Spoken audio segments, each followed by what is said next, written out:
حضور صلی اللہ علیہ وسلم نے فرمایا لا یؤمن احدکم حتی یکون ہواہ تبعا لما جئت بہ۔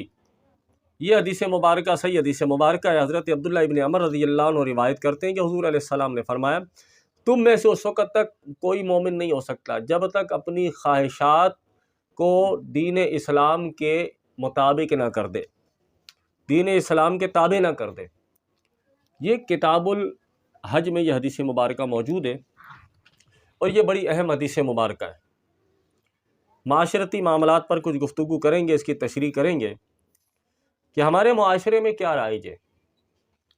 ہم جب کوئی مسئلہ دین کا پوچھنے کے لیے آتے ہیں تو مولانا صاحب نے بتایا کہ بھئی، یا مفتی صاحب نے بتایا، یا پیر صاحب کے پاس چلے گئے، مرشد سے مشورہ کرنے کے لیے چلے گئے۔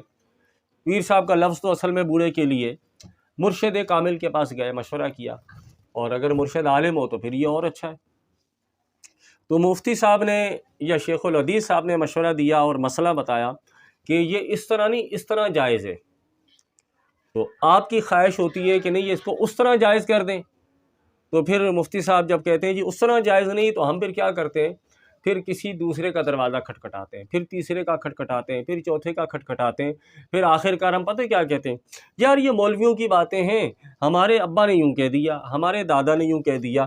اگر آپ اپنی خواہش کو دین کے مطابق نہیں کر رہے اور اپنی خواہش کو جو ہے وہ اوپر لے کر آ رہے ہیں اور کہ نہیں جی اس کو یوں چھوڑ کے یوں ہم کر لیں، تو پھر اس کا مطلب یہ ہے کہ ابھی تک کامل ایمان نہیں ہوا۔ حضور علیہ السلام نے فرمایا کامل مومن اس وقت تک نہیں ہو سکتا جب تک وہ اپنی خواہشات کو دین کے تابع نہ کرے، اس وقت تک کامل مومن نہیں ہو سکتا۔ اب تو یہ ہے کہ پیر صاحبان جو ہے جو آستانوں پر موجود ہوتے ہیں ان کی بھی جب کوئی زیادہ خدمت کر دیں تو پھر وہ بھی خاموشی اختیار کر لیتے ہیں۔ وہ کہتے ہیں جی اب اگر اس کو ہم نے کہا کہ یہ بات ایسے ہے تو پھر یہ مرید بھاگ جائے گا، مرید بھاگ جائے گا تو پیسے کون لے کر آئے گا، کیونکہ توکل تو اللہ پر ہے نہیں، توکل اللہ پر ہونا چاہیے۔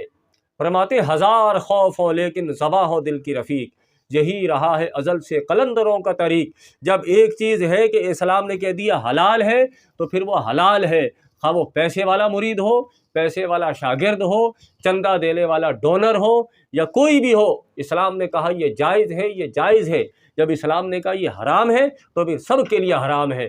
ایسا نہیں کہ کوئی ڈونر ہے وہ جناب فنڈنگ کر رہا ہے اور اس کو پھر ہم کہیں گے جی دیکھیں آپ چونکہ ادھر نیکی کا کام کر رہے ہیں تو اس کو ایسا نہ کریں، اللہ سے ڈریں، اللہ کی بارگاہ میں جواب دینا ہے۔ اور اسی طرح پیر صاحب کو بھی مرید زیادہ نذرانہ دے دے تو پھر پیر صاحب اسے نہیں جی ٹھیک ہے جی بس آپ بہت اچھے آدمی ہیں، نہیں ایسا نہیں۔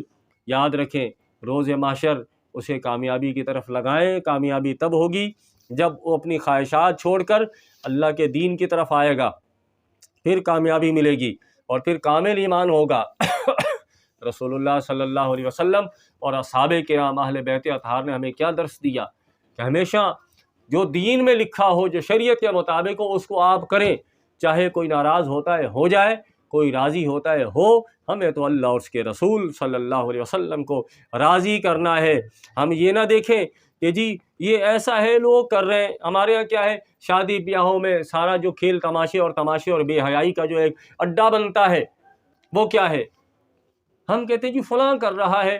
عرسوں پہ کیا ہوتا ہے ہمارے ہاں جو مزارات پر معذرت کے ساتھ، میں خود ایک مزار کا گدی نشین ہوں، دربار حضرت سخی لجپال کا، لیکن میں اس کے حق میں نہیں ہوں کہ ہمارے یہاں عرسوں پر کیا ہوتا ہے، چرس کے اڈے چلتے ہیں، چرس کے ٹھیے چلتے ہیں، خسرے آ کر ناچتے ہیں، تماشے بنے ہوتے ہیں، گانے بجانے ہو رہے ہوتے ہیں، یہ سب کیا ہے، جھولے لگائے جا رہے ہیں، تماشا ہو رہا ہے۔